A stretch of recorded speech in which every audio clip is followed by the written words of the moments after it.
In 1972, at just 23 years of age, our speaker made history by becoming the first woman officer to join the Indian Police Service. She entered a profession where women were virtually unseen and went on to build a career defined by courage, integrity, discipline, and reform. Many know her as Crane Bedi, the fearless officer who demonstrated that the rule of law must apply equally to everyone, regardless of status or influence. Her transformational leadership reached its pinnacle. Yes. Her transformational leadership reached its pinnacle at Tihar Jail, where she introduced education, vocational training, meditation, and rehabilitation programs, fundamentally changing the way prison reform was viewed in India and beyond. Her pioneering work earned her Asia's Nobel Prize, the Ramon Magsaysay Award for Government Service, along with numerous national and international honors. She later served as a United Nations Civilian Police Advisor and went on to become the Lieutenant Governor of Puducherry, continuing her lifelong commitment to public service. And yet, remarkable as these achievements are, perhaps her greatest contribution cannot be measured in awards, titles, or accolades. Her greatest contribution is the path she created. Because she was willing to be the first, generations of women after her could dare to enter spaces where they had never been seen before. Because she challenged convention, countless others found the courage to challenge their own limitations. She's a reformer, a change maker, a nation builder, and an enduring symbol of what becomes possible when conviction is stronger than circumstance. Ladies, please join me in welcoming a warm, enthusiastic, beg your pardon, please join me in extending a warm, enthusiastic, and heartfelt welcome to Dr. Kiran Bedi. As we gather for an afternoon of reflection and meaningful dialogue, let us begin with a tradition that symbolizes light and new beginnings.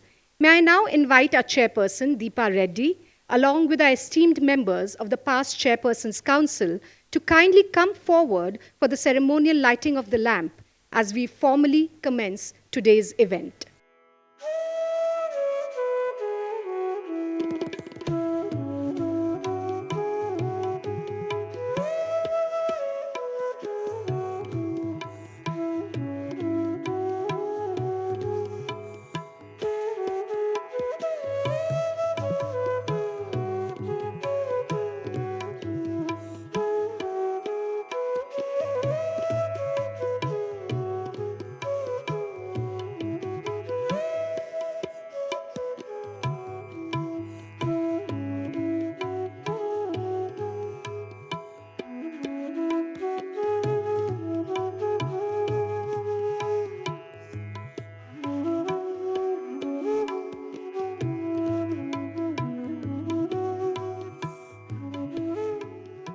Let us take a moment to center ourselves around the values that lie at the heart of leadership, service, and positive change.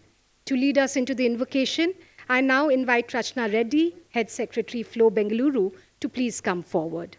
In the spirit of today's theme, let us reflect on the values that inspire courage, integrity, and positive change.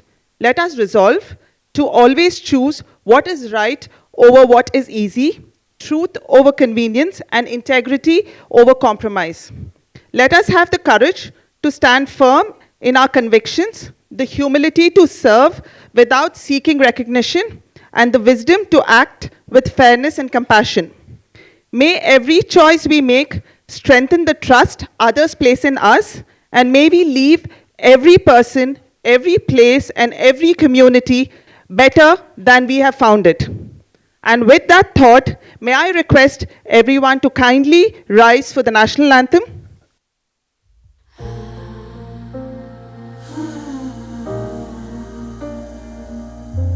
Jana Gana मन अधिनायक जय हे भारत भाग्य विधाता पंजाब सिंध गुजरात मराठा द्राविड़ उत्कल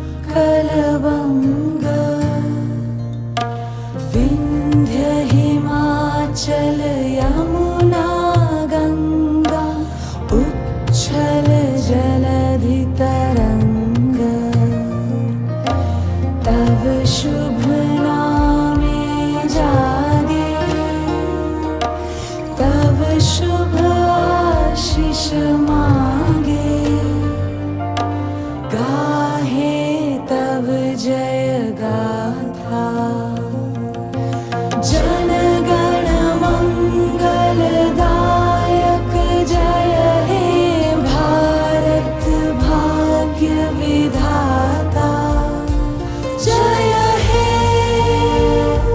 जय हे जय हे जय जय जय जय हे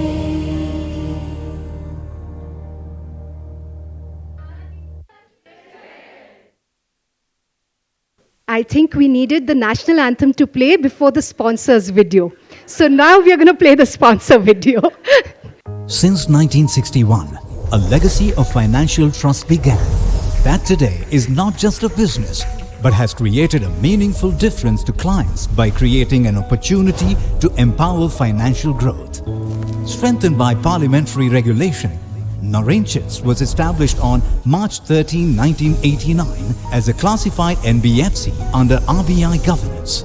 Narenchits proudly serves a niche clientele, entrepreneurs, business leaders and individuals who value reliability, mutual trust, credibility, sustainability, unwavering client support, commitment to timely delivery, a true testament to relationships built on integrity is how Narenchits stands apart and has set the benchmark high.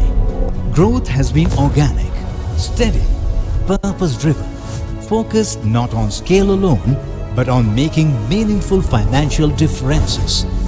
From over 6 decades, consistently, Narenchits is a bridge between demand and supply as its financial products have enabled liquidity, empowered growth and supported business owners. With consistency and disciplined execution, Narenchits ensures uniform quality even as its financial products evolve. The focus in future is to elevate administrative excellence, strengthen clientele trust by being ahead to support sustainable businesses. Narenchits, a legacy of growth and trust that grows with you. And now we arrive at the session we've all been waiting for. Guiding this conversation are two accomplished women whose journeys reflect leadership, purpose, and impact in their own unique ways. Our first moderator, Deepa Bhupesh Reddy, the 14th chairperson of Flow Bengaluru, is a leader who seamlessly bridges enterprise, culture, and community. As director at Bren Group, founder of the Open Trunk, and secretary of Shishu Griha School, she has consistently created meaningful intersections between business, heritage, and social impact. Through her work, she has championed India's rich artisanal legacy, supported women entrepreneurs, and advanced the cause of education, bringing to each endeavor a leadership style that is both purposeful and deeply people-centric. Joining her is Indira Holla, a Bangalore-based lawyer and alumna of ILS Law College, Pune.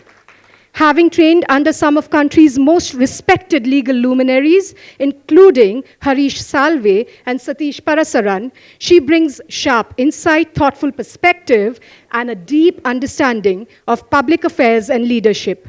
Flow Bangalore, please join me in extending a warm, enthusiastic, and a loud welcome to Dr. Kiran Bedi.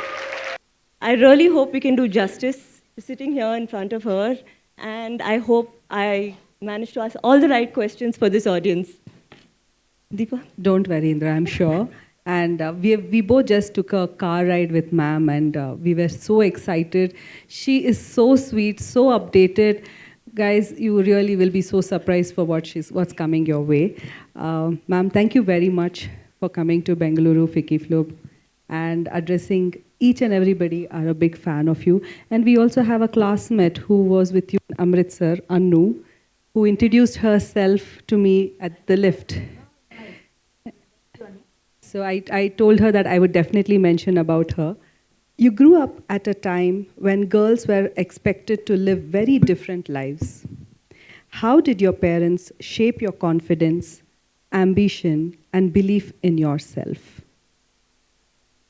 Look, I grew up, my parents talking about a vision, a dream. not the routine way at all. All I saw growing up is my father on the tennis court, mummy following him up when Papa would be playing, and I would be joining them from school. That's all I remember as I grew up, because Daddy was on the tennis court every afternoon. He refused to serve his father for more money because he would go to the club afternoon. Tennis was everything for him. It doesn't matter. They were in hotel business, etc. in Amritsar. And my father would leave his work and go and play tennis. And Daddy, Mummy would follow him, and so would we. Now, and I was given a tennis racket by the time I was just about 8 or 9. But prior to that, we always saw Papa, Mummy on the tennis club, at the tennis club. So we were playing while Daddy was playing. We were all playing, but we were all together. So I have grown up playing. At the age of 9, I started to hit the ball. And then we would, by the time I was 10, 11, I would cycle back home. While parents would go back on the mobike. Daddy had, I think, a motorcycle. So Papa and Mummy would go on a mobike. Me and my younger sister would go cycling together. My younger sister on my career below. So we would drive. And we would be shorts or in tracksuits. So I've grown up playing, seeing. I've not grown up my mother saving for a future in a different way. They were all the time. And there was a lot of nutrition. So it's all about upbringing in a manner which was so positive. It was all games and it was all activity. And it was, boys were not playing. I didn't see many of our family members, boys, going out doing this. I had uncles and aunts, but none of them were doing what my parents were doing. So my parents' thinking was totally different. So I saw difference, but I didn't realize the difference till I grew up. But growing up, while my other cousins were home, while we were playing shorts, skirts, not even bothered how we were looking like, whether we were being beautifully dressed up. No way. Even in weddings, when I remember that age when we would go for a wedding or a reception, we would turn up in our tennis kit. There was no formality. हम तो खेल के आए हैं. That's it. So सभी को हो रहा था प्रकाश के बच्चे बेटियां बड़ी different है. बहुत different. So we grew up very differently without knowing we are being different. But we were just natural to ourselves. This is the way we were. That's it. So we were accepting ourselves the way we were. And we were nowhere at that age comparing ourselves with others. Wow, amazing. So it was totally different. Why IPS? Was there a defining moment that made you choose a path no Indian women had taken before? Yes. You see, the kind of outdoor exposure I was getting as a child, wish girls do get that. The kind of exposure. Because at the time of 13, 14, I had started to travel third-class compartments from Amritsar to Delhi to play competitive tennis in Delhi at the Gymkhana Club. From Amritsar, we would take unreserved compartments, ladies' compartments, and then Sakya seat मलनी क्योंकि seat मिलेगी नहीं भीड़. So I used to travel up ताकि seat मिल जाए. यहाँ रात को सोना है तो वो जो लगेज का होता है ना जिसमें सामान रखते हैं, हम वहाँ जाके अपना बिस्तर लगा लेते थे ताकि हमको सो जाए. So we were entrepreneurial. So I was an outdoor girl, enterprising, managing, finding solutions, finding my comfort for a goal I had. So from 13, 14, Papa wasn't traveling with us. We were with boys. There were other boys who used to go from the Amritsar club. So we would all be together and we were sent with them. And we didn't make them brothers. We were friends. We were friends. We were friends. And we had to fight with each other. And we were friends. मगर मजाल है कि कोई शब्द गलत बोल दे. कोई नहीं. They were decent people. I think at that time we had decent boys. There was decency. But many things which they couldn't do, I was doing for them as a 13-year-old girl. So, like reservations of the seat, lumbi line lagi hai, I would go on the side and get the tickets. You know? So, again, it was like getting things done. So, I was getting things done, being an outdoor girl, enterprising, not bothered whether they're boys and girls, finding my own discomfort, making it comfortable. Where else will I go? And I was also seeing injustice. I was seeing the fairness and the unfairness around the society. And I also saw the power of the power.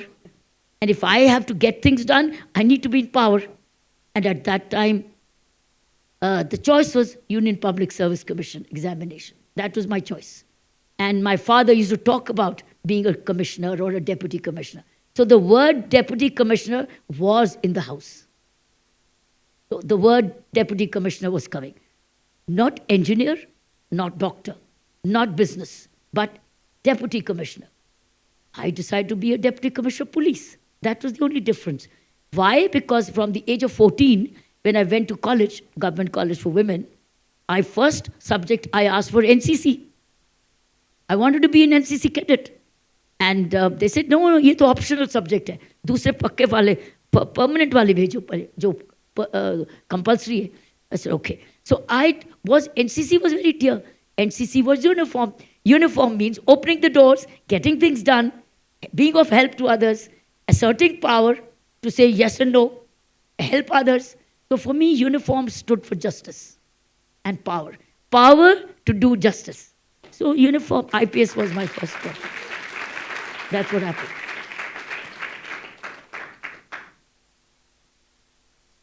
And I did not know I was going to be the first. I did not know. When I filled in the form, my other friends were writing, hey, IPS क्यों लिख रही है first preference? IPS क्यों लिख रही है? I said, मुझे यही तो चाहिए. They said, अच्छा. Nobody told me that there are no women before me. Nobody. But even if they had, I would have said, very good, all the more better. I got to know it only when I went to the academy for training. The academy in Mussoorie, where we all go for training, all the services. That's when the times, and hey, first time we have a woman in the IPS. I said, what's your problem? He said, but you know, there are no women before. I said, so what do I do? They said, you're being called by the Government of India, Ministry of Home Affairs, to see that you change your mind. Kiran, don't change your mind. We want to have women in the IPS. Kiran, don't change your mind. I said, crazy. Who's changing her mind? So I was called, that's a fact. I was from Mussoorie. I had a meeting with the Home Minister at that time, Mr. K.C. Pant. And he said, you have qualified for other services also, but why IPS is your first preference? Why do you want it? I said, sir, but this is what I want to do. This is what I like to do. And he says, this is what it means. I said, so be it, sir, but I want to do this. But he knew me as a tennis player. He knew I wouldn't change my mind and that I was basically a champion at heart.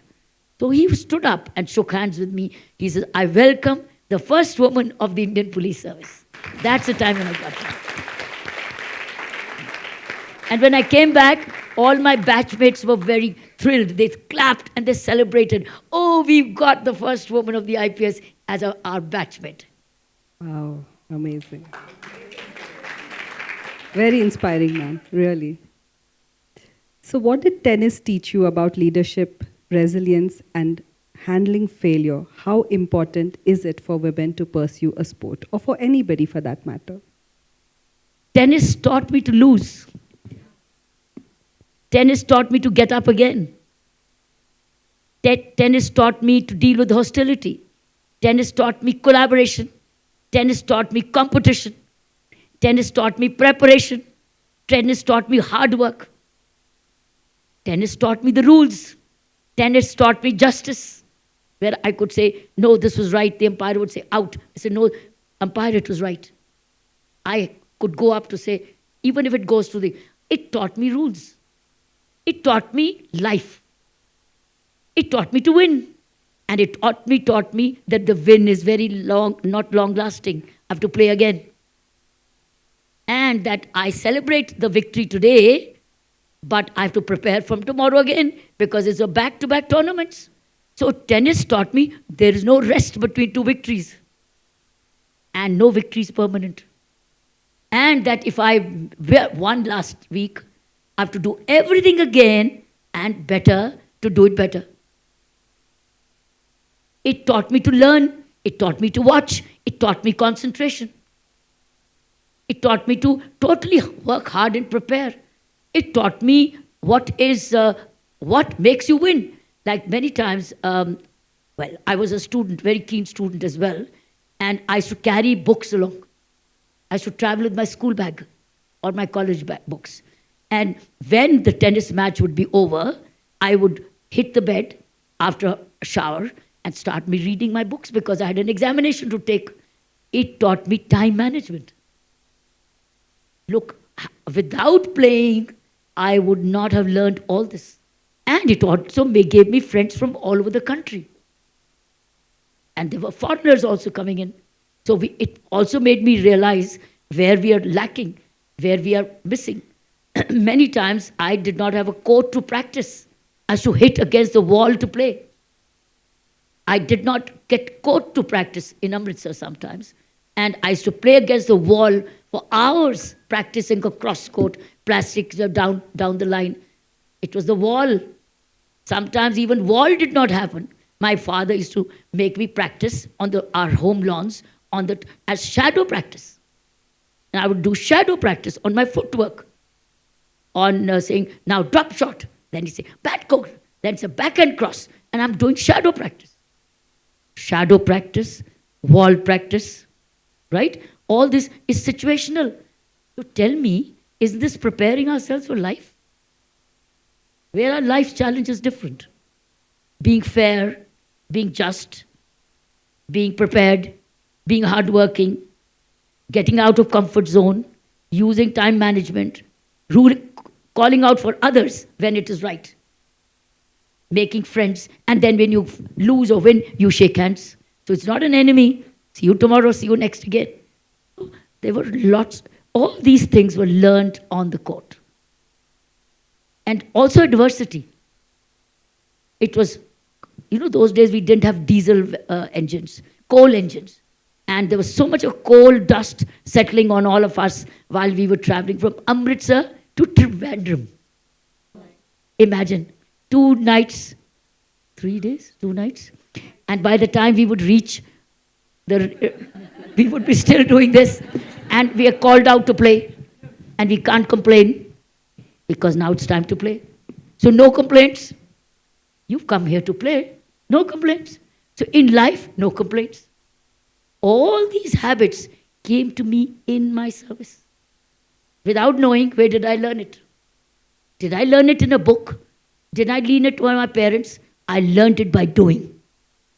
So if you want your girls or boys, both, make them sportsmen. Make them play.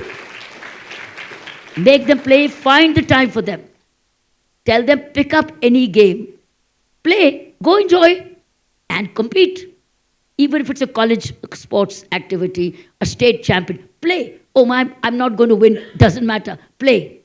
Every competition teaches you. And it gives you more confidence.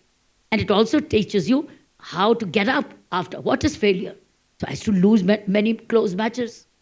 I used to cry, howl, I've lost my match. And then I remember many times my father used to stand behind the curtain. When I'm losing, he would stand behind the curtain. I said, वो मुझे कहते होते थे, कौन खेल रहा है, बाद में रोएंगी. बाद में तू रोएगी, अभी खेल ले. And I remember how to start. It changed my mindset. And I remember, मैं बाद में रोऊंगी, मैं अभी क्यों नहीं खेलूं ठीक से. So it taught me anticipation. I think this tennis, I owe it to my sports, and that too starting at the very early age. It also gave me stamina. It gave me endurance. It gave me staying power. It also taught me never to say die. Or I'm tired. Tired है तो थक गया. Mummy दबा देगी ना legs शाम को. So I think it also taught us how to come back with energy. also how to eat the right food. The right food. You can't have puris and kachoris. You can't, as a sports person, you got to eat at the right time, in the right amount, and the right kind of food. All these habits, where do you learn from? Where do you learn from? If you want better children, better, stronger children, skilled, and then rather than playing, if they don't play, what else will they do? They'll only do reels. So get them onto court saying, forget, go play that reel. And arrange them in such a way, particularly school children, arrange the closest facility available and the game the child likes. I liked tennis. I wasn't forced into it. I could have said, "Maine nahi khelni." But I played, I started to enjoy it. So let them play a game and enjoy it. And they learn all these things which I told you from playing, not by reading, not by your telling, not by their listening, but by doing. Doing. Okay?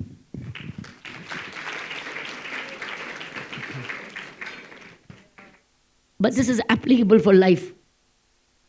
You want to make it, you got to play the game. You're in music, you're in art, play the game. Get into early music. Getting into it early is the key. So make sure that your boys and girls enter what they like. Music, art, culture, whatever, dance, games, chess, indoor, outdoor, doesn't matter. Let them join a game which they like. With the result, after school, there was only a tennis court and there was no nonsense. Black and white television at home, black and white. We could have even switched on and to see Chitrahar all the time or a movie. They were there, but we had no time. So where was the time to let go? And then another thing which I used to do very interestingly, which continues to be with my habit, is that when I was waiting for my turn to come, because tennis courts were not so many, and my turn to come, I had a homework to do. I used to sit on the side and do my homework. I learned how do I get the best out of the minimum time. Again, it traveled into my work habits.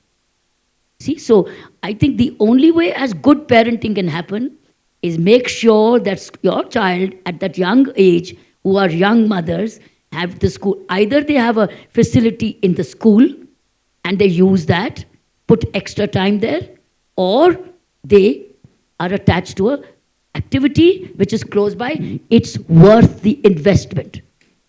It's the best investment parent can play is identify the creative habit of the child when the child is in school and make sure school provides it and you provide it and that you also see it, also participate in it, also support it and also invest into it.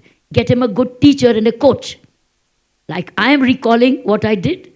Parents are not listening. Hopefully they are. I hope they are. But I'm telling you, this is what your children will also talk. One day later, who do they owe whatever they have to whom?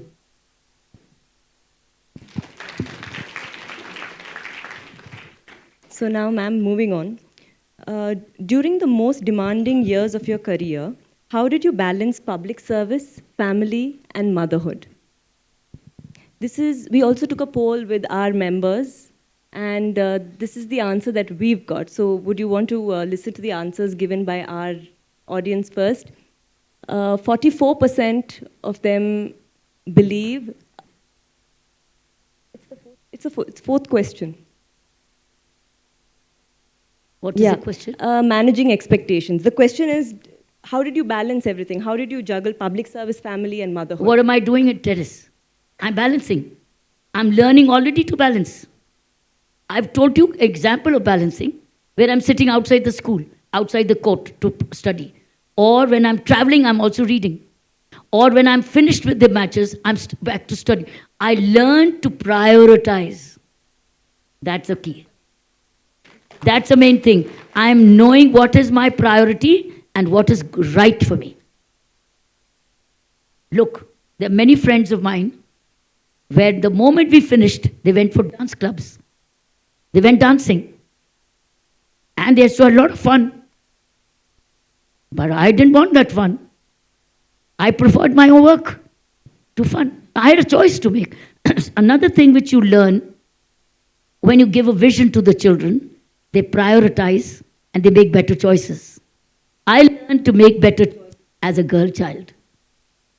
Choices were made. So that is how all these things you cannot sermonize to children. You have to role model for them and facilitate for them so that this happens easily for them. And it's not an imposition. And you also participate. Sometimes you play and join them. Either a father or a mother or a grandparent does that. And you see the colossal difference it will make in their upbringing. So, ma'am, in India, a care economy, we have a lot of people taking care of the elderly, the disabled, and even parents just taking care of the children, grandparents contributing. The care economy is not really looked into by the government. What do you think the government can do to support the care economy? Before you ask, Indira, what the government can do, ask yourself what we can do. What we can do. Government नहीं करेगी ये government के थोड़े school खुल जाएंगे social centres खुल जाएंगे थोड़े थोड़े but government will not put your heart and soul into it I think the question we should be asking each other, every family, is what can I do for the other? And we all can. We can all babysit for each other. We can all do elder care for each other. We can hire services also for each other. But we can't do for each other. To my mind, this sisterhood is for care for each other first. This is first. And if the sisterhood does not lead to care for each other, it's no point. You're wasting your time. First requirement is, how can I care for each other? If somebody is ill and the family needs care, family needs evening food, send the food home. Contribute to see that the food goes home. If the child needs care, see if there are friends, bring the child home and take care. Be the mothers. Be mothers. And be sisters to each other. To me, this is called sisterhood. So Vicky Flow will lead to entrepreneurship as well. But another thing we can do is to identify 12th standard pass, unemployed young boys would also be required for some single fathers or single grandparents who might need a boy's hands. I think such a person can be trained in child care. It can be also trained in elder care. And you can have a roster. You can have a roster for yourself that these are the people we identified, credible people who can be lent to each other. So lending housekeepers to each other. Lending child care to each other. Don't look at government. That's wasting your time. So I think we are meant for each other. Those of us who have the resources also groom each other, groom child care. And we can even have volunteers taken for training. And you can do 3-month, 6-month courses and put them together and pay them some internship. That internship will pay them for the school fee, college fee, and the skill. And it's a skill earned. And then what does the care provider do? Sit down when your child is back home. And you may not be home, you may be traveling, and that care provider sits and makes sure the child does the homework. Or the elder care is provided nursing, and the nurse attends. You never know what for. So any child who's looking for college education can learn self-care skill. And it's a very valuable skill today. Try that. Now moving on to the most exciting part of your career, the Raman Magsaysay Award for your work at Tihar. It's the equivalent of the Nobel Peace Prize in Asia. Do you want to tell us about Tihar, about why you decided that prisoners needed a second chance and didn't just follow the footsteps of your predecessors? Friends, it's very interesting to tell you.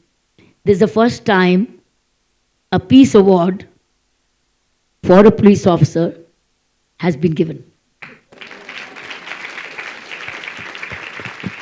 First time when I got this award, it was the first time a peace award. That peace award was crime prevention. It was prevention. Good detection is also prevention. So good detection, but crime prevention. And even while I was in the police, my whole approach was when I would catch any criminal, I would go to him. And had many police stations under my charge at that time. And I was Deputy Commissioner, West Delhi Police. Every morning when I would get up, I would get a diary who all have been arrested and who are in the police lockup. I would choose to drive straight to that person to find out why did he commit this crime. Why did he? Also to check no false arrest has been made. No false planting has been done. But I was very curious to know as a student of criminology as to why did he commit the crime. But the why also gave me what more can I do for the society to see that the crime doesn't happen. So this was giving me the curiosity and the knowledge and the skill, and I could design my plans accordingly, strategize. Unless you know the why, how do you strategize? Anything which goes wrong, if you want to correct the wrong, is to go back to find out why did it go wrong. Isn't it? Only then can you improve it, whether at professional work or my kind of work. So I was always finding out why. Why have you committed crime? Where did we fail? So I was very angry with myself. Where did we fail? And I realized who was failing. Who was failing? Where were we failing? So I had more ideas than many of my colleagues had. So in meetings, in commissioners' meetings, when they would talk about these, I would offer these suggestions. And everybody would look up to me, "ये बड़ा बोलती है. इसको कहाँ से पता है?" The reason was I was asking. It's like, for example, let me give you an example. If a particular murder happens or a rape happens, and if the why of that rape or the murder is found out and made public, let people know why was this happening. They will, crime prevention ideas will start coming in the people's minds that how can they, what should they do to prevent themselves or a sexual harassment against a woman, a teenager getting assaulted by POSCO or whatever cases, that you will need to know. Unfortunately, our police department does not share with you the why of that crime. It does not get to know. With the result that most of us are ignorant about the reasons of crime. I used to go and find out the why for my crime prevention to make a better police station, better police work. This went on. Now I was posted to the prison service. Where better crime prevention than the prison? When I was practicing crime prevention as a police officer through lots of measures of policing, and this book, I Dare, mentions it. In fact, some of those practices are so good that if they were practiced nationally, 1/3 of Indian crime would fall if they would follow those what I did. But then problem is, policing is a state subject. And one government of India cannot direct. It doesn't work. Every Director General Police has to practice this. That means more than 30 officers have to be in alignment on crime prevention methods. Only then will it happen. Otherwise it won't. I was only one. So I was doing it because I was my own leader. So when all this was going on, this was being known that this is what she's doing. And that is why I was getting a lot of goodwill and trust. Now came the prison. What is the purpose of the prison? Purpose of the prison was crime prevention. I asked myself, how? Why I knew I'm here for preventing further crime because I've packed in here with all the criminals who committed a crime, serious or non-serious, but they committed a crime. Therefore, what is it that I can do that they do not repeat a crime when they get out of prison? Because they all get out. They all have to go out on bail or acquittal or one day after conviction. They have to go. Every day in my time, 500 new people came, another 500 left. So 500 were leaving, 500 were earlier. As a DCP, I used to track who has come out of the prison. मेरा waste district का criminal तो नहीं है कोई आया जिसको मैं देखने जाऊं, दोबारा क्राइम तो नहीं करेगा.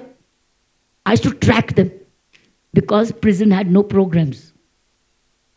So when I went, I started to now do what I wanted to be done as a police officer. What is it? Crime prevention, crime treatment, rehabilitation, reflection, education, yoga, meditation, spirituality, all that, because that is what changes your mind. Crime is a product of the mind. Hands are used by the mind. So I started. I said, here is a wonderful place, opportunity for my lifetime. While Indra knows that the book also says that it was considered a punishment posting because no police officer wanted to run a prison. It was not glamorous. Glamorous was that you are the direct inspector general of a zone and people come to Savarash for you. I wasn't interested in glamour. I wanted substance.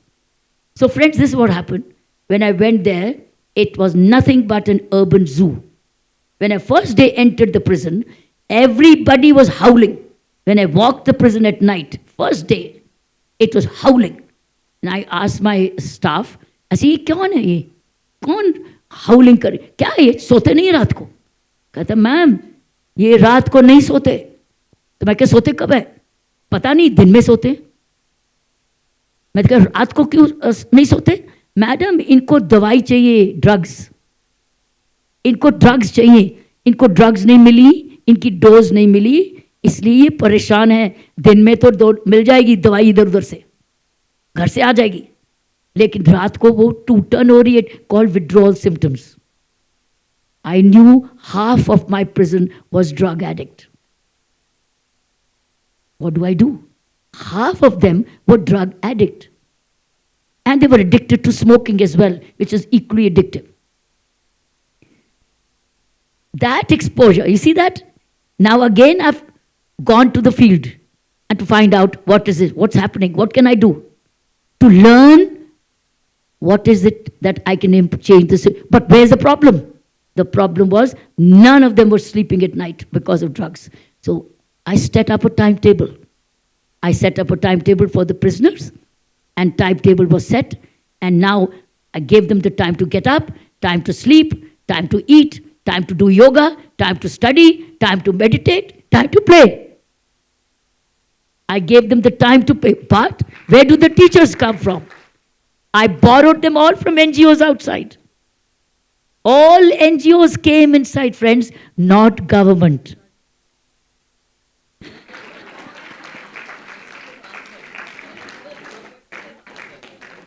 NGOs came with goodies, with clothing, books, stationery, everything that I needed. Why? All my goodwill of my policing now paid me well. No school said no to me for anything I asked. No trust said no to me when I asked for my prisoners.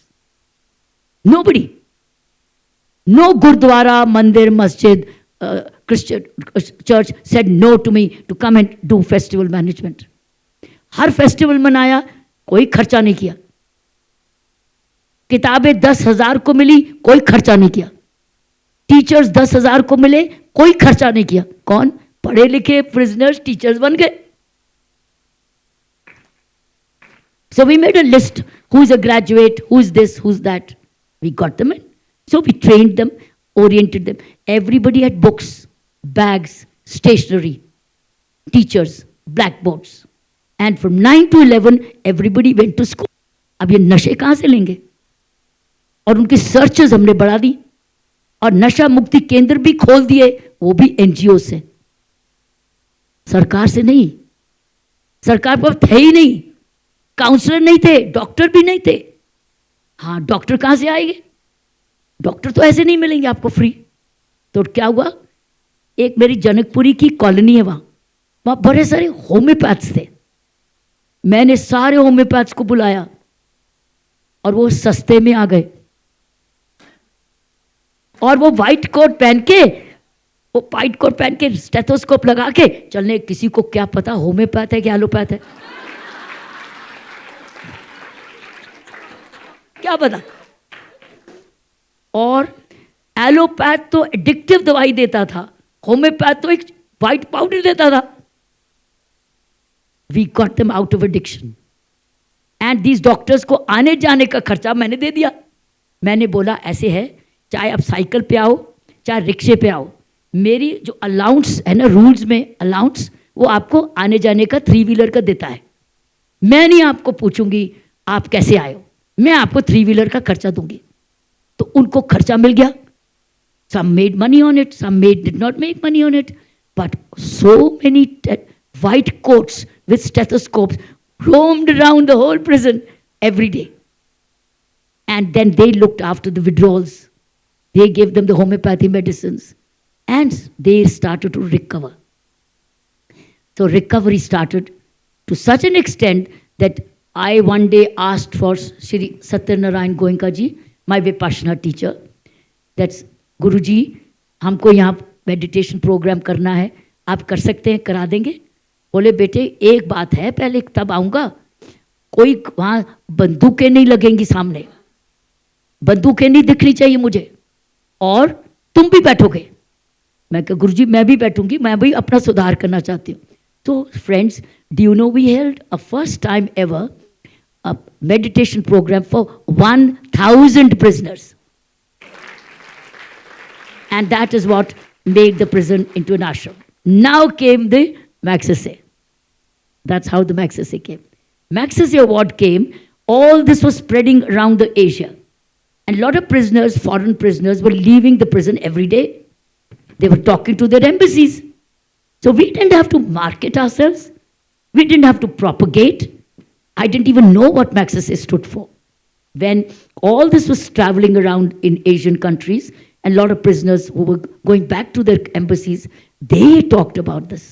कि हम सीख के आए हैं, हम ठीक हो के आए हैं, हम तो इंग्लिश सीख के आए हैं, हम हिंदी भी सीख के आए हैं, हम पढ़ लिख के आए हैं, हम तो कंप्यूटर भी सीख के आए हैं, हम तो इग्नाऊ की डिग्री भी लेके आ रहे हैं, because I had opened all these schools inside the prison. So friends, this is how Magsaysay happened suddenly. It was the first time for this purpose.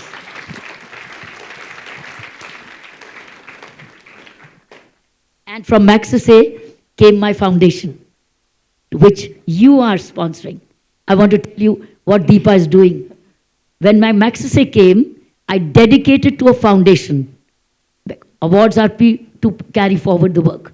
So I dedicated in my acceptance speech that with the receipt of Magsaysay, I give birth to a foundation called India Vision Foundation, which will educate the children of prisoners. And friends, we got more than 300 to 400 children being educated by us, by the foundation. And she is sponsoring 10 children for that. She's Deepa. She is sponsoring 10 children out of her own savings. She and my director, I think this conspired themselves.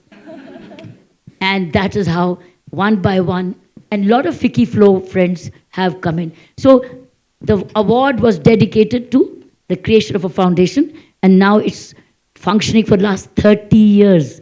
And we worked with 100 prisons now, 100 prisons in India, in the belt, and we work with so many children. And some of them children, you would be happy to know, whom I started with Playway School, are working with me in the foundation.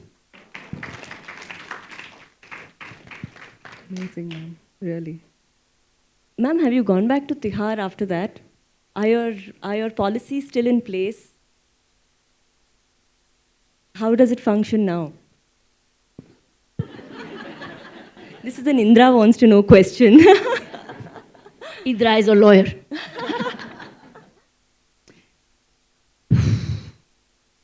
Yes and no. Yes and no. That spirit of connecting with everybody, all of them, from waking up till night, connecting with them as a human being, as a mentor, as a mother, as a sister, as a teacher, as a supervisor? No. So some study, some don't. Some are getting skilled, some don't. The only difference was, in my case, it was either everybody or nobody. So nobody means nobody, matlab, I'm also nobody. So in our case, it was reforms and benefits to all, time management for all, day timetable for all, no smoking for all. So now it is, जो करना है तो कर लो, नहीं करना तो मत करो. So now it's not mandatory, it's not compulsory. Mine was compulsory. I was a cop. करना है, पढ़ना है, नहीं तो मैं नहीं तुमको जीने दूंगी. So होता क्या था, पढ़ने की कहानी छोटी सी बताऊं, very briefly. इतना टाइट थे हम लोग कि जो क्लास में पढ़ते थे रोज, जिनकी क्लास लगी होती थी, हर प्रिजनर की ग्रुप लगा होता, कोई हिंदी क्लास, कोई मैथमेटिक्स क्लास, कोई प्राइमरी क्लास, सब क्लासेस, तो उनकी अटेंडेंस होती थी, इम्तिहान भी होता था. और मैं रोज सुबह 9 बजे प्रिजन के वॉक करती थी, walk around as a headmaster. तो वो उनको पता था मैडम ने आ जाना पता नहीं कब. So I used to watch, then I used to watch their attendance कि अच्छा इम्तिहान हुआ, ठीक, पास हो गए, पास. तो इसमें अटेंडेंस भी लगती थी प्रिजनर में, हर टीचर अटेंडेंस लगाता था. उसमें लगता था P P present, P P, एक में लिखा हुआ बी. तो मैंने कहा ये बी क्या है? मैम ये बीमार था.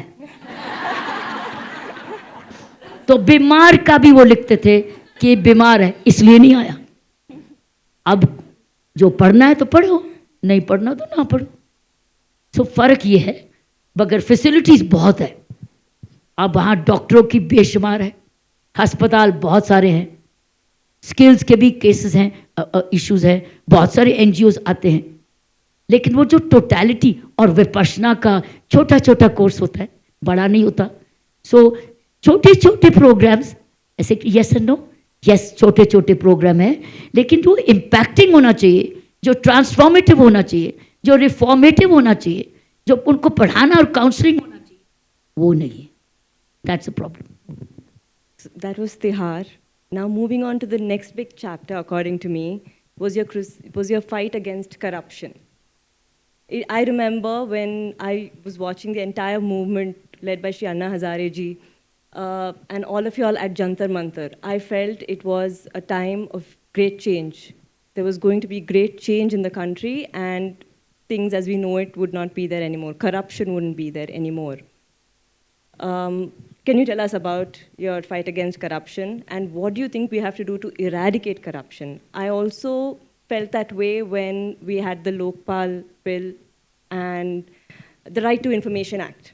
I felt those legislations changed, would have changed, but is the effect there today? What do you think about it? That's a tragedy of it. That's the tragedy. Because the 2 years, some of us gave everything to that movement. Everything we had. It was very sultry, very humid. We all went through huge, strenuous dharnas. I joined the movement because I realized an FIR was not being registered against Mr. Kalmadi. And Mr. Kalmadi had, there were allegations of corruption against him at the Commonwealth Games, and the police was not registering an FIR. So those people who were organizers approached me. Kiran, हमें help करा दो, FIR तो दर्ज कर दें. Those days, I used to write articles on police reforms, and I used to write about all this. And I knew what this meant. So I answered my own conscience that I'm writing all the time. This is time for me to raise my voice. Come what may. I'm writing against police corruption. I'm writing against police leadership. Then now is the chance when people are coming together as one movement. Even Sri Sri Ravi Shankar came. Ramdev ji came. Many others came. And I went back to the police station and I said, and those were my junior colleagues, and I said, तुम FIR क्यों नहीं दर्ज करते? FIR में तुम्हें क्या problem है? Investigation तुम्हारे हाथ में है, FIR करो. जब आपको ये लिखत दे रहे हैं तो लिखो FIR. So he got the FIR registered. Now came all these people who had also joined in, and Anna Hazare. corruption was rampant at that time. It's not that it is not now, it's much less. It is there, but it's a little hidden. That time it got exposed in a big way. The 2G scams, the Indira Colony, Mumbai scam, the housing scam, the Commonwealth Games scam, everything was a scam. And it was needing a change. So I decided to play my duty, my role as a citizen. As a citizen, thank you, very kind of you. As a citizen. And I joined the movement. Now it meant Anna Hazare on a hunger strike. तो आप इनके साथ बैठो, आवाज आप भी दो, आप भी बोलो. तो मैं भी बोली कि ये जो भी हो रहा है गलत हो. And I did. Friends, you won't believe it. I did go to the government of that day. Many times I went, think, why don't you bring the law which we're looking for so that this movement goes? Because our object was, why are you making this old man suffer for hunger strike? Because we are not, none of us are interested, none of us were at that time, or some of us still not, were interested in a diversion. But nobody heard. Nobody heard. I don't wish to drop the names, but we did not spare anybody. We went even to all the highest authorities to say, please get out of this situation. Give us the law. It's good for the country. But they would lie. हमको मिलते थे, हाँ हम कर देंगे, और अगले दिन स्टेटमेंट कुछ और देते थे रात को टेलीविजन पर, और हम रात को सोने से पहले कहते अभी तो मिलके आए हैं, अभी स्टेटमेंट दे रहे हैं. So much of falsification. They drafted the law. We wanted the law. They drafted the law. The law was well drafted. It had the provisions which we were looking for. But it was not. When it came to passing, lots of ifs and buts came in, and it was a disaster. It was a lost opportunity. And by the time we also reached a position of huge acceptance, I used to come to Bangalore also to make public speeches on Anna Hazare, with Anna Hazare, to speak about it, because it was all over the movement. Then it broke away. Somebody, teams from within, said, this is a great fort, great. कुछ लोग आसीन में से बोलने लग गए, अब तो हम सरकार बनाएंगे. तो मैं कहा, कौन सी सरकार बनाएंगे? हम सरकार बनाएंगे, तो तुम चलो. मैं कहा, मैं सरकार बनाने के लिए नहीं आई थी, मेरा काम खत्म हो गया. They bifurcated and lot of wrong things happened. But friends, the benefit of that movement was it did lead to the change of government. It did lead to the change of the government. And what you have today is a product, somewhere a lot product of that movement, because it did spread a message to root out corruption and vote out the corrupt. So friends, this is, I think, the biggest benefit I could have. So, but rest is history, rest is a different history. But whatever role I could play as a citizen, answering my own conscience for no personal interest, that I joined the movement and I gave it all my best of energy as much as possible. So ma'am, one part of my question is still left. What should be done to totally eradicate corruption today? Can anything be done? Very simple question, but they won't follow it. Very simple way is exactly the way I rooted out corruption wherever I worked. And I'm nobody different from the rest, from the same service.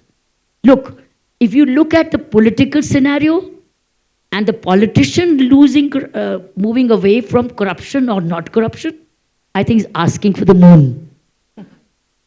Why? Because it's transactional. People now are so used to what is in it for them that they vote for them. So people have been spoiled, particularly the vote banks have been all spoiled as to what is it that they are getting to give a vote. So it's transactional. And the politicians also, to be in power, have to cater to that interest which votes them in. Whether it's a women bank, whether it's a casteist bank, whether it's a rural bank. So God knows. Whether it's an urban cluster. Everybody has an interest at one constituency. So they have to cater to that need, and therefore, and today elections cost huge amount of money in electioneering.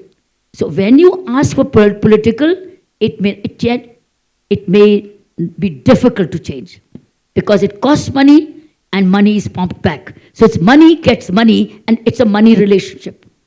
But one rule, if it is done in this country, which can be done, which is possible to do, but it needs a diktat. It needs an order. It needs a directive. It needs a mandate. And it needs to be compulsory. And that's what I tried and it worked. Get out of your work. Every bureaucrat, every police officer, every IS officer, every IPS officer, every critical Indian civil service officer, whichever rank, out in the field, municipality, education, medical care, secretaries, the secretaries of all these departments and heads of each department get into the field in the morning. Every morning, walk your field. That means go where your area is. If you're an education secretary, check the school. If you're a medical secretary, go to any hospital. If you're a municipal commissioner, go to any land, any park, any lake, any. When you go, the juniors will go with you. And when you go, the juniors will go, people will throng to you. People will come and talk to you. You are getting directly to see what is not right. What is difficult in this? Starting your day at 9 in the morning. And leave your offices. Don't go to the office. Go to the field. And in that case, corruption will come down at least straight away by 50 to 60% because it will become an exposure and transparent. And people will have a right to grouse. And when your Bangalore lake is full of jug at what time? Isn't it visible? When it starts coming in, why doesn't the municipality go there and see what's happening? And call the team saying, let's get going and start removing all this nonsense around.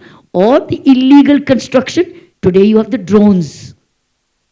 You can send the drones to find over the colonies. Anywhere is an unauthorized construction coming, it will be visible. The drone will give you camera-controlled visual of what's going wrong where. Just be available. 9 o'clock in the morning, even 1 hour a day, by the civil servants of this country at the top level. Why I'm saying top level? Because when the secretary will walk, secretary will walk, juniors will walk. And juniors can't be having haftas.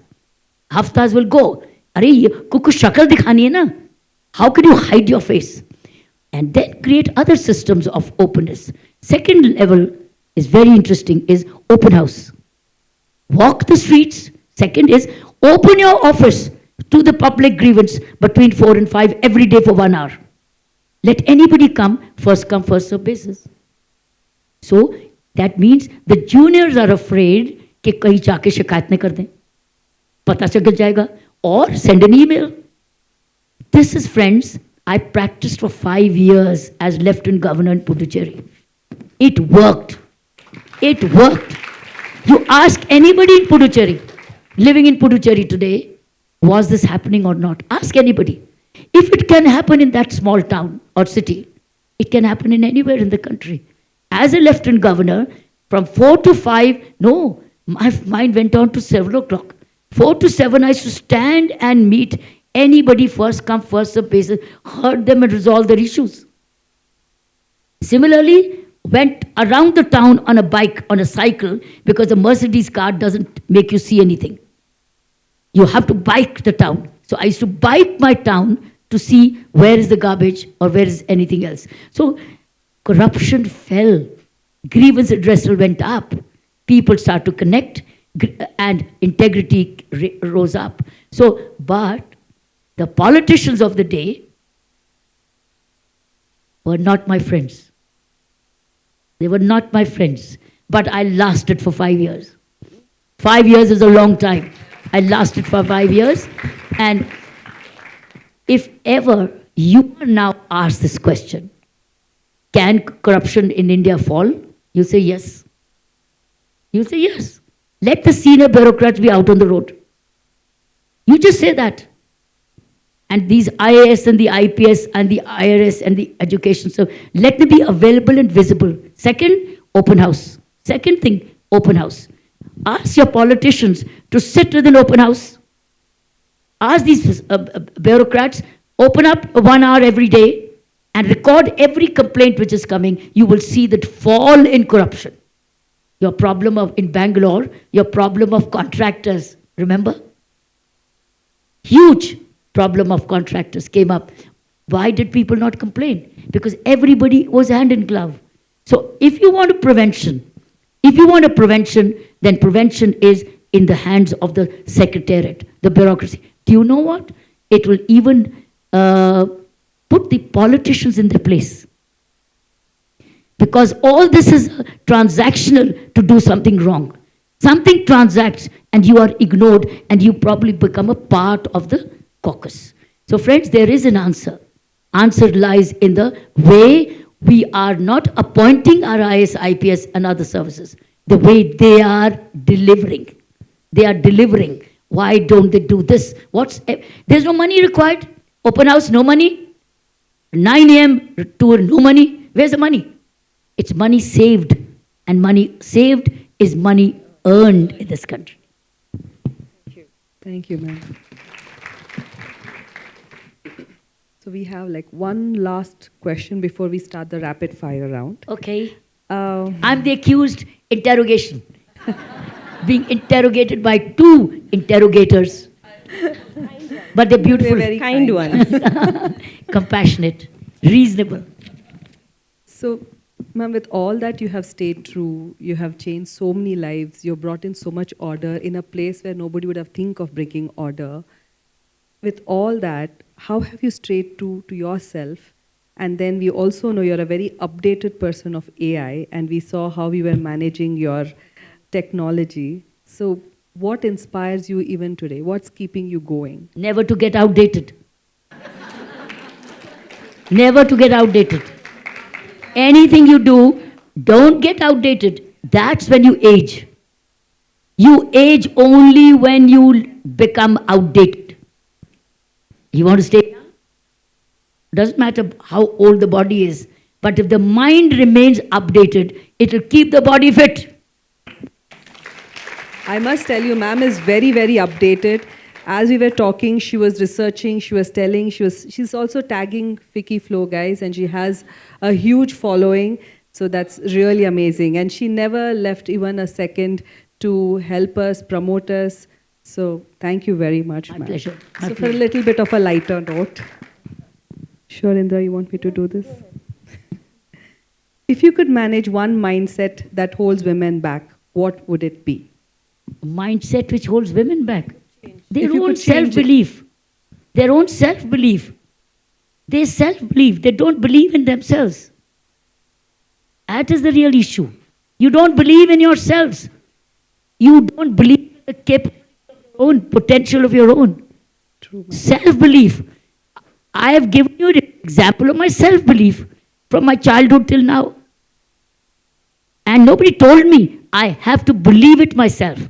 Or create something which I start believing. And I practice. How do you have self-belief? You practice it also. And you live it. So you are self-belief. And all of us are gifted in God. God has sent each one of us gifted. Realize your gift and believe in it and practice it with smaller steps every day. And you'll see how far you go. Thank you.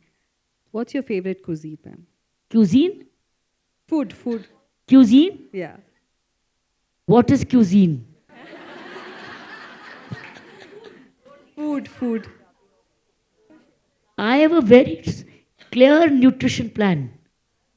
It has no cuisine.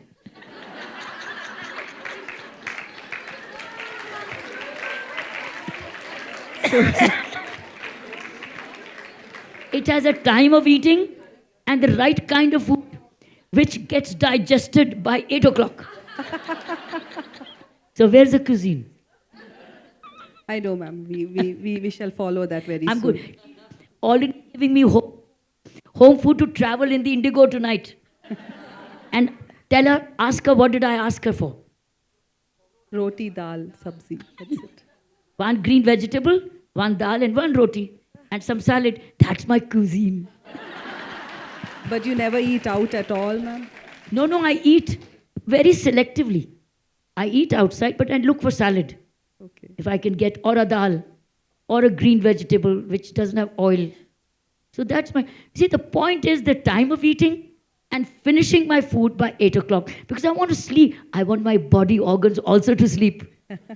Because if you eat late, then these organs are working through the night, grinding to work. I want them also to go to sleep. And they let me sleep, I let them sleep. IPS or tennis, your first love? Oh, tennis led to IPS. Without the tennis, IPS wouldn't have happened. One app you use most often? App? App. Application? On the phone. Well, I use ChatGPT a lot these days. When I was writing my book on my work in prison, and it was during COVID times. During COVID times, there was no editor. कोई आ नहीं रहा था घर. Publisher भी घर से काम कर रहा था. Everybody was working from home. But I'm writing my book and I want to finish my book. Guess where I went to? Grammarly from ChatGPT. Wow. I became my own editor. One book every woman should read? So many. Why one book? No, Why if one? you have to recommend, No. Why one? read everything. One every day. Read spiritual books, read literature, read biographies, read autobiographies. I think these are a range of books you must read. I can't say just read spiritual. Read a range which you like, but must read. Read every day, a bit every day. Favorite movie?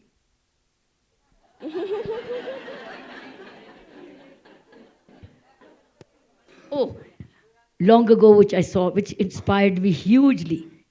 A movie called A Woman Called Golda. It is Golda Meir's biographical film, A Woman Called Golda. I love that film. She inspired me immediately. Ma'am, one last question. Favorite. Now, this is the last, okay? This is the last. Okay. Favorite politician before 2014, that is pre-Modi and after 2014. Favorite politicians? None. None. None. But if I gave you the option of saying I don't have favorites there. no favorites. Okay. You can wait to them if you wish. I have no favorite politician. No politician is my favorite. But a reformer is. And reformers also are politicians. Yes. But they are reformers first. Yes. Gandhi ji was a politician, but he was a reformer first. He's my favorite. Thank you, ma'am. Thank you. Thank you for your... Ma'am, thank you. Ma'am, thank you for keeping it so real, so authentic, relatable, and wonderfully engaging. Your warmth, wit, and honesty had the audience laughing, nodding in agreement, and completely involved throughout the session. It was inspiring to see how effortlessly you connected with everyone while sharing such powerful life lessons. We are truly grateful for your time, generosity, and an unforgettable session. Thank you so much, ma'am. With your permission, ma'am, we would now like to open the floor for a few questions from our members. If you're okay with that? Yes. Okay. So the first question is from our member, Preeti Dadu. Is there anything unanswered? Definitely no, ma'am. Very good evening. Thank you. It's an honor to be able to ask you a question today. Thank you, Preeti. After decades of making difficult decisions under immense public scrutiny, what's the one habit you believe has shaped your judgment the most? Something you think every aspiring leader as a woman should cultivate. which is more than talent or intelligence? It's a very loaded question. You got to break it up a little. I want to answer this question to understand it first. Ma'am, what is that one talent that we as women need to have to be able to lead, which is more than, Self-reliance. which I think I got the answer the moment you said that a little earlier when Deepa was asking the question. Self-reliance. Look, interdependence is fine, Yes. but your inner self-reliance. Now, you can have friends and you can rely, but in the end, it's self-reliance. Believe in that. Practice self-reliance. Yes. And the more and for that self-reliance, a lot of mental work, a lot of physical work, a lot of environmental work. Self-reliance cannot happen just self-reliance. What do you mean by self? Unless I exercise every day, how will I be self-reliant physically? Right? Unless I work on my brains and knowledge and wisdom and reading, how can I be mentally self-reliant? How, if I don't get the right kind of ideas, how will I get them? How will I learn? Self-reliance. So self-reliance in totality. That means a lot of homework. And self-reliance does not come without heightened self-awareness. If you are looking at what are you doing, why you're doing, what you're saying, why of that should come in your head. You need to answer your own self. And another way would be self-policing. Self-police yourself mentally, physically, emotionally, and spiritually. That's called self-reliance. Thank you. Thank you very much. The next question is from Muskan Makhija. But thank you for this question.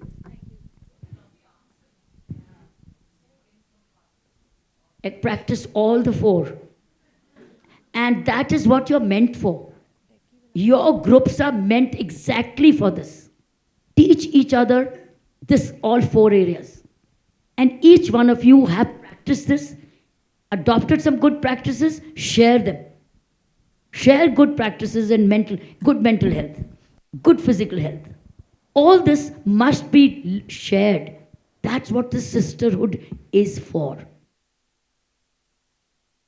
Good evening, ma'am. Your anecdotes are so inspiring.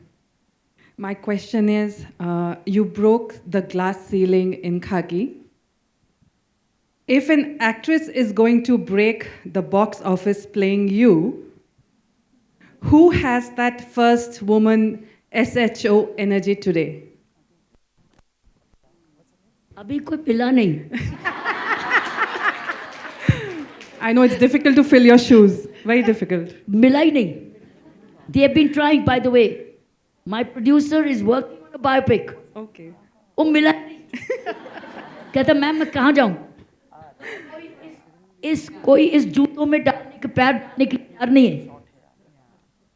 तो मेरी biopic पता नहीं बनती है कि नहीं, मुझे नहीं मालूम. लेकिन we have not found one, but if we do, then the biopic come. I think you need to find a real woman and not the actress bit. They want the voice, they want the gait, they want the hair, Definitely. they want the look, they want the tan. So all that, सब कुछ उसके मिलेगा कि नहीं? If you have anybody, just let me know. Thank you so much, ma'am. Our next question is from our immediate past chairperson, Deki Chawla Yangso. Hi. Thank you, Dr. Kiran Bedi. You are so, Are you from so Philippines? inspiring. Am I? Are you from Philippines? No, I'm originally from Tibet. Oh, Tibet. Yes, yeah. What a lovely but a country. hardcore Bangalorean. Oh, lovely country.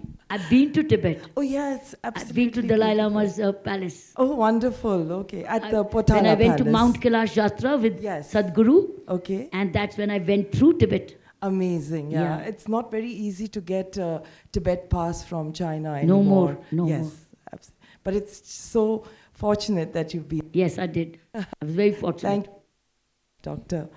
I absolutely loved your inspiring talk. A huge fan. And I love the way you mentioned that your philosophy of policing isn't just enforcement.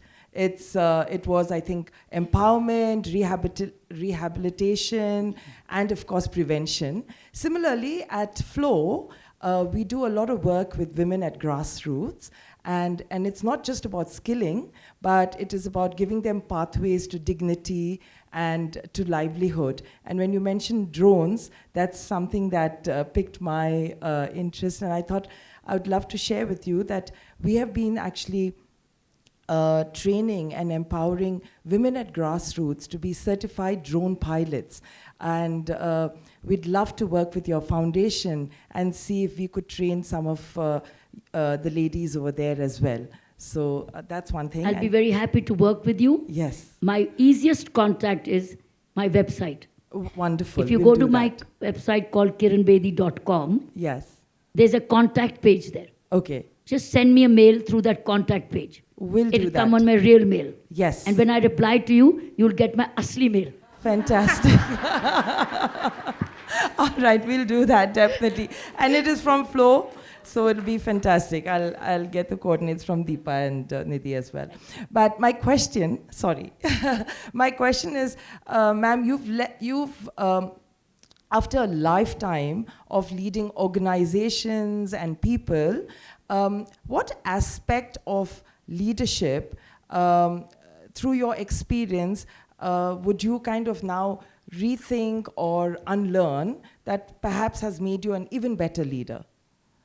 Perhaps a philosophy of leadership that is not so relevant now as it was then. I think remains universal and fundamental. You cannot lead others before you lead yourself. Ah, that's beautiful. Okay. You must lead yourself first for all that you want in others. Right. And don't have to speak. Just let it happen. Quiet leadership. You Yeah. just quiet, but it's like demonstrative leadership without wanting to demonstrate. Right. You're honest, you want honesty. You're punctual, you want discipline. True. You're knowledgeable, you prepare. You are recognizing others, you build teams. Right? So it's the way you first lead yourself with all that you want in others and just live your life. True. You will, and you are in a position, people will flock you. People will speak right behind your back. And build, so give recognition and remain grateful. Remain grateful for whatever they're doing. Give the credit to them. Don't be a credit stealer. True. That is, I think, so profound. So be your own leader. Be the person, the leader in the person Right. before you're in position. Right. Beautiful. Thank you so much, ma'am.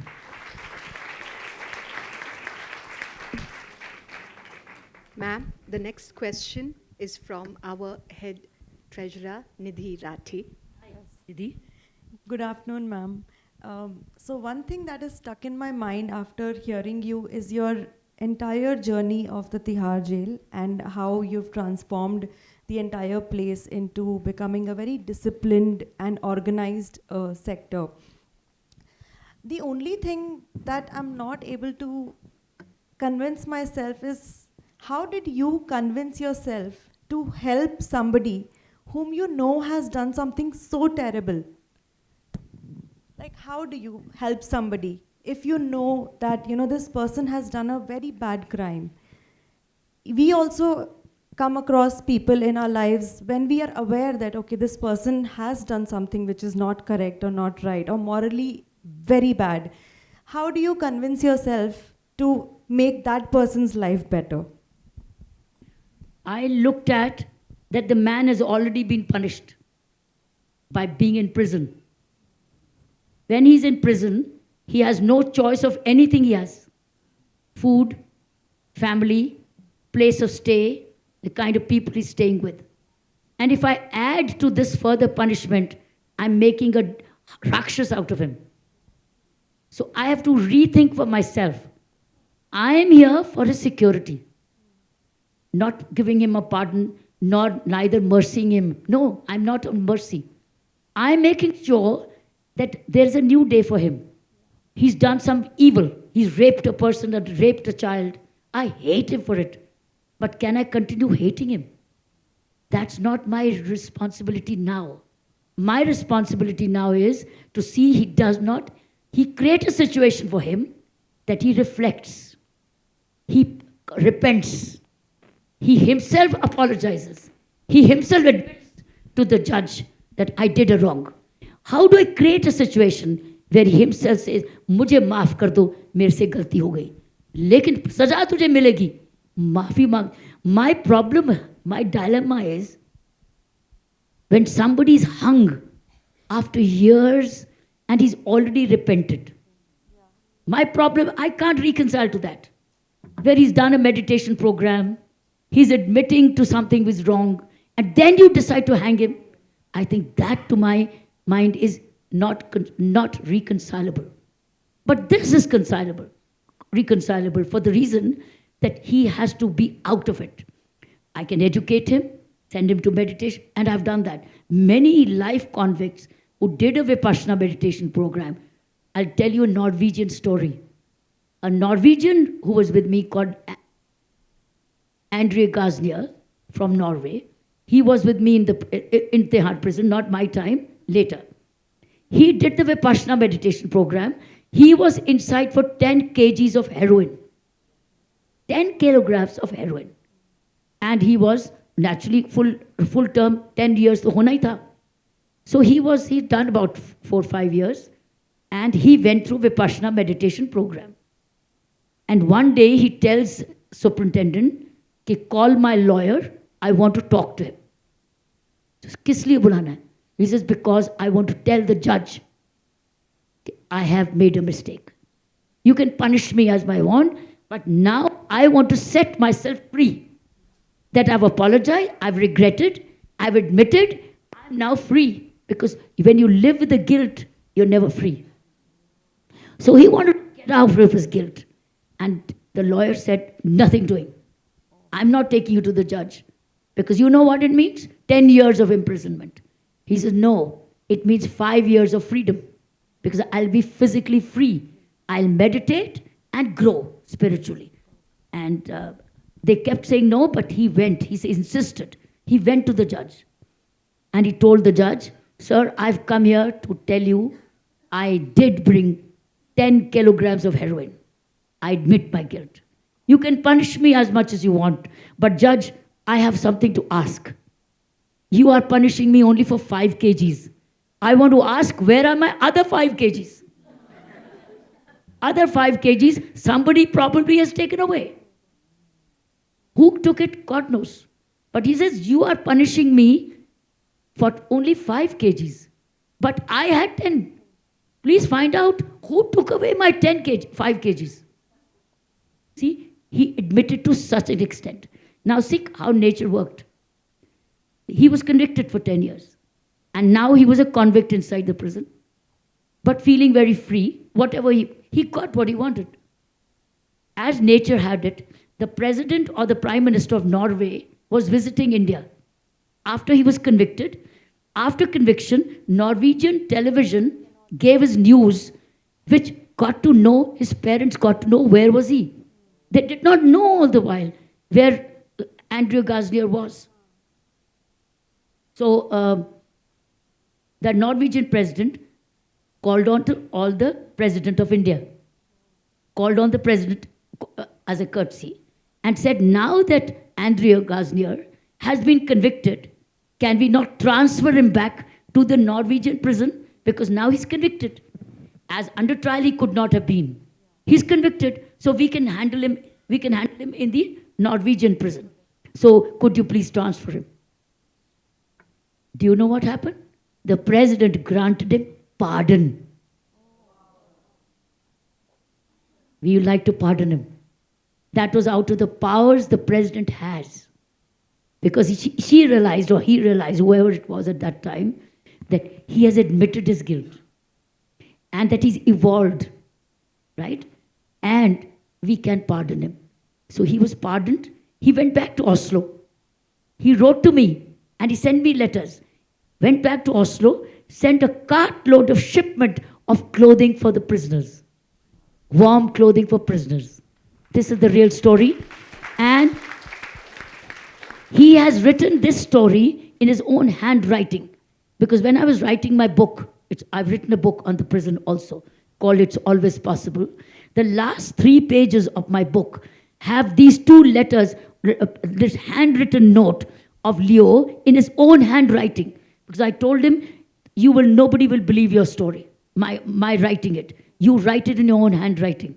He wrote it in his own handwriting, and those 2 pages are in his handwriting script. This is the truth of the matter.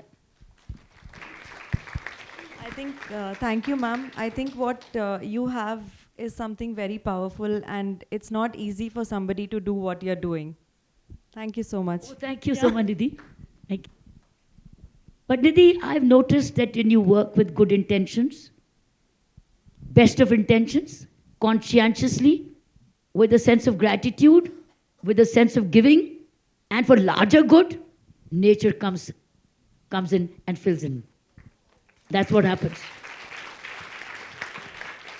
Ma'am, thank you for a truly enriching and thought-provoking session. Your words have reminded us that leadership is not defined by position, but by purpose, and not by authority, but by action. On behalf of Flow Bengaluru, we sincerely thank you for your time, your insights, and your unwavering commitment to public service. I want to tell you, this is my finest session I've had. My finest session I've had. I want to thank you for it. Thank you so I've been much, so ma'am. much at home with you. So much at home with you that I've loved. I feel I'm one of you. Thank you so much for the love and the cheer. Whatever came for today, I dealt with it on that day. And whatever is overflow the next day, deal with the overflow the next day. With all support you could get. And pray for support. I have truly lived one day at a time. But with amazing support from my family. As long as my mother and father were alive, you can't have better supporters than them. So was my in-laws, can't have more caring people than them. This is, to me, God's blessing. You don't choose your parents. So therefore, whether those parents I did choose, but turned out to be right. So what I'm saying is, I think I have been truly, I would say, grateful to God for whatever He made it possible so far. I don't know about tomorrow. But I think we must remain grateful for the blessings we all have here. And one of the best blessings you all have is good health. That's why you're here. Otherwise, you would have been elsewhere. So remain grateful. So I have remained grateful. And I've looked at every challenge which came by that day. Of course, it caused me a lot of stress, anxiety, challenged me, found out where's the solution. I looked for solutions, but I applied my skill और knowledge कि मुझे help कहाँ से मिल सकती है. कोई वकील मिल सकता है जब मेरे lawyers के साथ strike हुई थी. बड़ा कुछ है. कहाँ से गलत बोल रहा है कोई, कहाँ से help. I had to find my own solution, but with my self-belief कि जब मैंने किसी का बुरा नहीं किया, किसी का गलत नहीं किया, मेरे से गलत नहीं होगा. मेरे से गलत नहीं होगा. I have to now use my skill and my resources to respond to it without being stressed out. Because if I start saying very problem hai, then it become a bigger problem. So I never, another habit I have is no complaint. I'm a solution provider. I look for where is the solution. What's the point in complaining? And complain to whom? कोई सुनने वाला है? नहीं है. सुनने वाला ही कोई नहीं. अगर सुनने वाला है तो मम्मी डैडी तो थे. जब वो चले गए तो कोई सुनने वाला नहीं है जिस पर मैं विश्वास कर सकूं कि जो मैं शिकायत कर रही हूं कि जेन्युइनली मेरे दिल से मुझे बताएगा. After the loss of my parents, I have nowhere to complain and I have nobody to complain. Only to pray that God give me the wisdom to find the right path. So I think if you remain with this simplicity, but with best of intentions, nature works for you, maybe late, maybe makes you suffer, but reading, everyday reading, spiritual books, listening to very good YouTube programs which give you very good discourses, whether it's the Ramakrishna Mission, whether it's Osho, whether it's Swami Vivekananda. I listen to all of them. I listen to, in fact, when I'm listening, then I'm listening to these discourses or a great book story, a biography. So I listen to this inspiration all the time. Whenever I have the time, I spend on listening to these kinds of encouraging food. This is nutrition for me. So once this nutrition comes in, you get that health and energy, and your mind is clean. You're not complaining again. Complain karo kisko? Don't be a complainer in life. Be a solutions provider, but fall back on friends you have. You need not be alone when you have parents. If you don't have parents, your sisters, your brothers, your relatives, who do you trust? Go, but don't complain. Don't complain. Saying, I want to share. ये मेरी मुझे options है. तुम्हारा क्या ख्याल है? मुझे क्या करना चाहिए? मेरे मन में ये बात आ रही है. ये issue आ रहा है. Problem नहीं है. Issue आ रहा है. तुम्हारा क्या ख्याल है? So listen to him. Adopt that idea or don't. So I think you have to live one day at a time with gratitude, with mental, physical, emotional, and spiritual fitness. Once you have all this, even then suffering comes, you will be able to take it. Otherwise you will suffer more. Listen to YouTube today. YouTube is a treasure. Not for reels, not for fashion designing, not for dogs. All the time they're dogs and birds. Plenty. You watch for 2 minutes, move on. Hey, I'm wasting my 2 minutes. 2 minutes chale gaye. 2 minutes chale gaye. But gone. It's with knowledge. It was fun. But I think you need to be aware, and that's the only way I've done. Now, Vipassana, how it changed, why I changed, because as I told you, crime grows in the mind. A bad thought grows in the mind first. Then it translates, directs the body to act. It directs the body to go. It directs the body to use. So once you have the mind management, that means awareness over your mind. It's a mind over a mind. Develop a mind over a mind to mind you, mind your own self. And that you learn as you listen to these wonderful discourses. And you will be your own master, and you will be able to guide others. You'll guide yourself and you'll guide others. That's how I found. I was looking for solutions all the time. Not कि मुझे इनाम मिलेगा, मुझे medal मिलेगा, maxes से आएगा. मुझे पता भी नहीं था विपश्यना करने के बाद मैक्सेस से आएगा. आ गया ना, अपने आप आया ना. लेकिन मेरी रीत थी उनकी प्रॉब्लम सॉल्व करने का. So it came as a solution to the others' problems, which became my sense of giving and gratitude. Also doing my duty conscious. That is what role we have as parents, as citizens also. So we are all citizens, we are entrepreneurs, we are parents, we are professionals, and we are all Ficky floors, aren't we? So I think look for any opportunity. How can I be of value to the others? It will help you in the long run. It's good deeds. It's good karma. Good karma. Thank you, ma'am. Thank you so much. As we conclude, a heartfelt thank you to all our members for your presence, participation, and support. Your engagement is what makes gatherings such as these truly meaningful.